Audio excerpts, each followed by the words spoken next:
Hello and welcome to another episode of Prunk Plays, and this time I've been playing World of Warships, and I've just bought myself an Atago cruiser, the Tier 8 premium ship for the Japanese Navy, and I have to say I absolutely love it.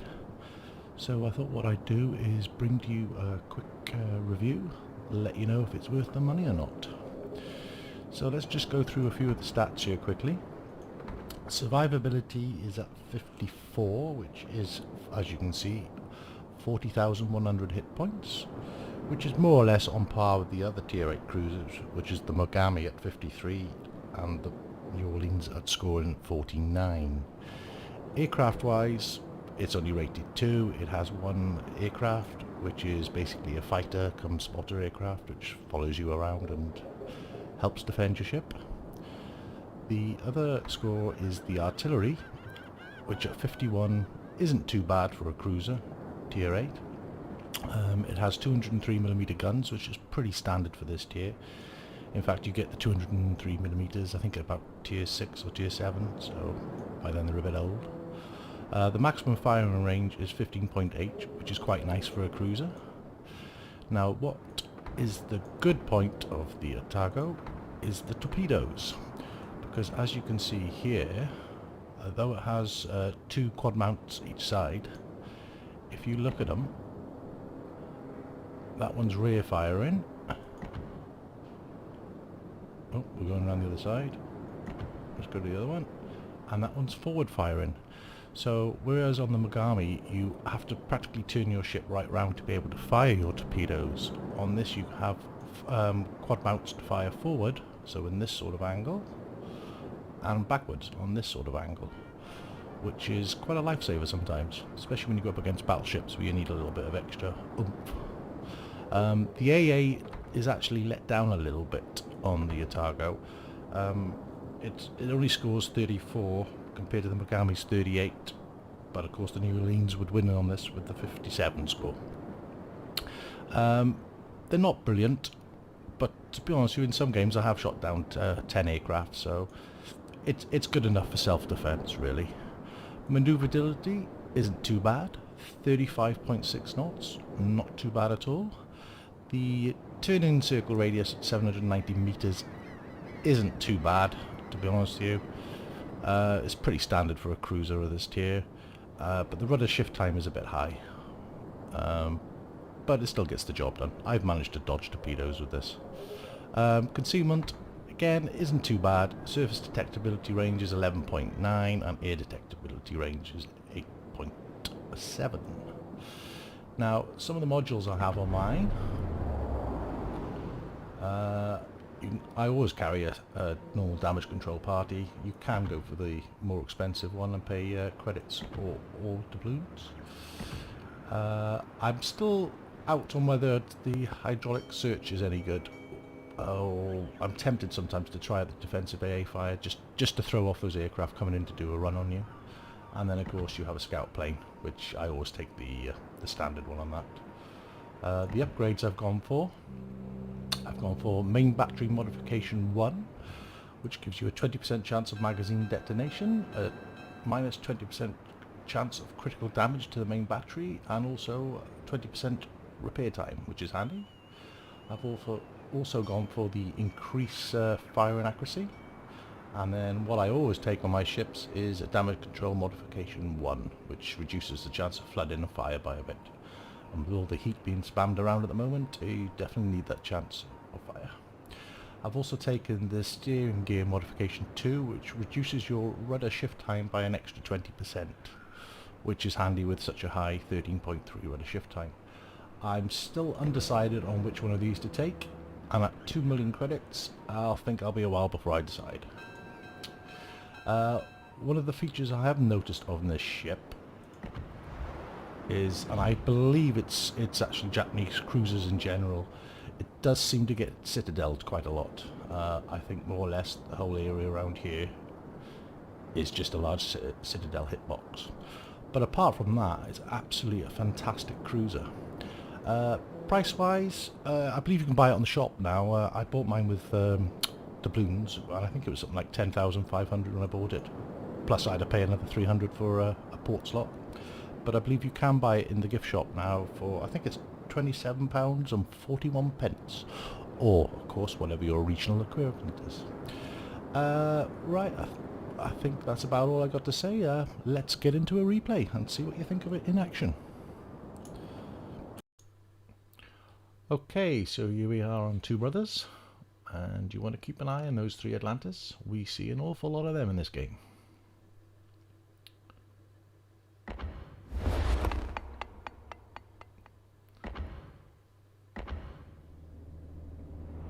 So we're just going to jump ahead here to the action.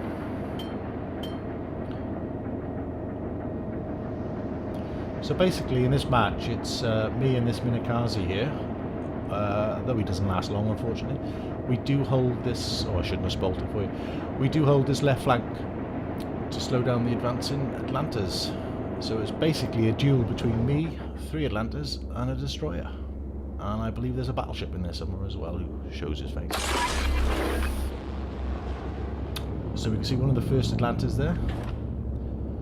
He is in range, but obviously he's hidden behind the island at the moment.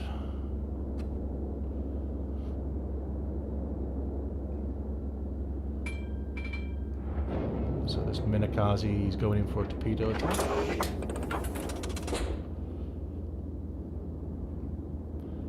Now, although I've never sailed one or driven one, whatever you want to call it, I believe the Atlanta is quite a good ship.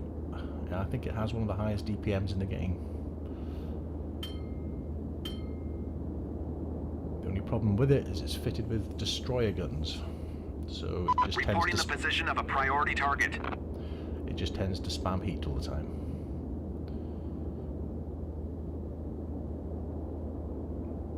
Now you can see I've got heat loaded, but I've selected armor piercing, so I always do that. And I think we're just about to get off our first salvo here.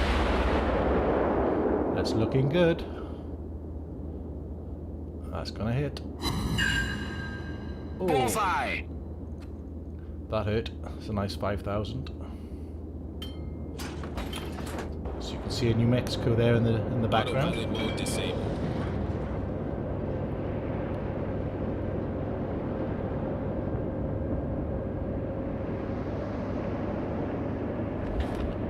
All stations, concentrate fire on the target. I'm not sure if that Minikaze is he trying to hide or if he's run aground or something. So there's another Atlanta. I'm going to give him a salvo. And I think I'm going to miss with this one. Oh, I don't know. It's looking good. Oh, here's a city penetration. 6 hits.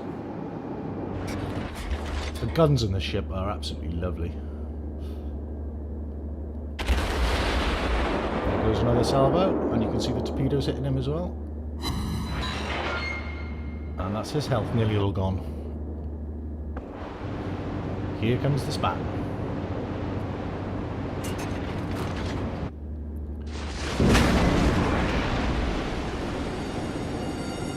And I'm on fire.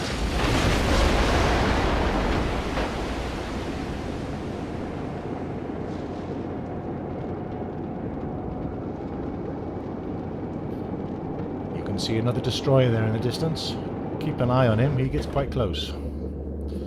Close enough to spit on.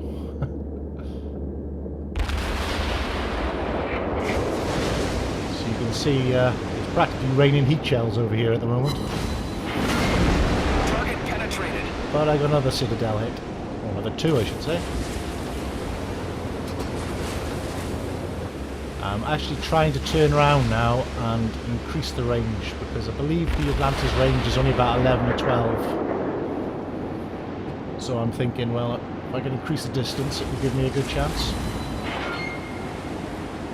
But all this manoeuvring is really throwing off their shots. Spoke too soon. And here comes more shells. Mine's with a hailstorm.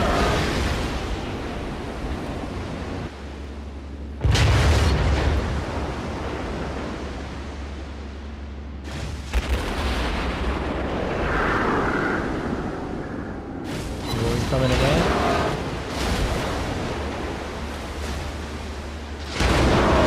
friend in the Minikaze is dead. My turret's knocked out. Critically damaged. Alright. I think this salvo finishes him. And that's my first Atlanta kill.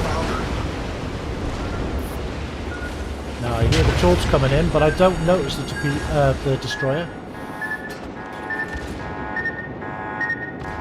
And then I do. So I try and get my guns round.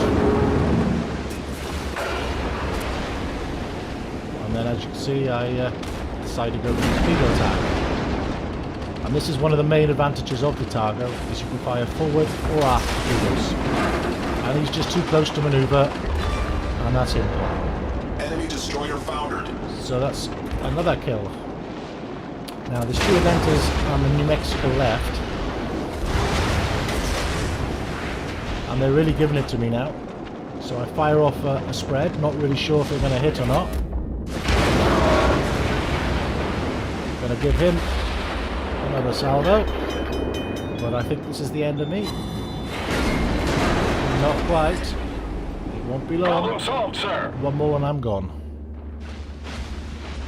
Now I don't know if he's seen those torpedoes or if he's just focus firing on me and not paying attention. I think this is my last salvo now.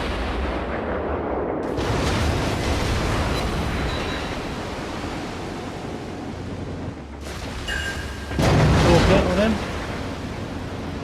Here they go again. And that's me gone. Enemy cruiser destroyed. But if you notice, the torpedoes I fired actually sunk the Atlanta. It was behind the Atlanta that was shooting at me.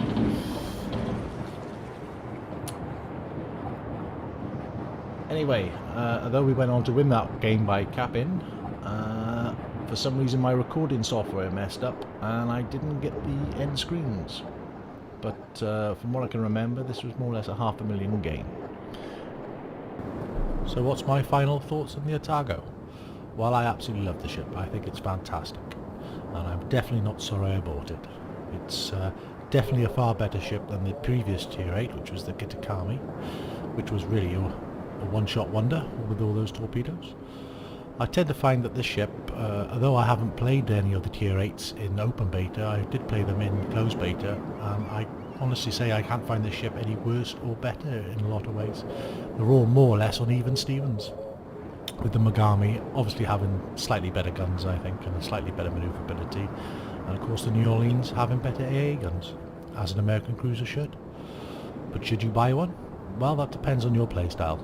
If you like playing cruisers, and you've got the money to spare, then you could do a lot worse in my opinion. Being a premium ship, it's obviously, you know, you can earn extra XP and credits with the ship.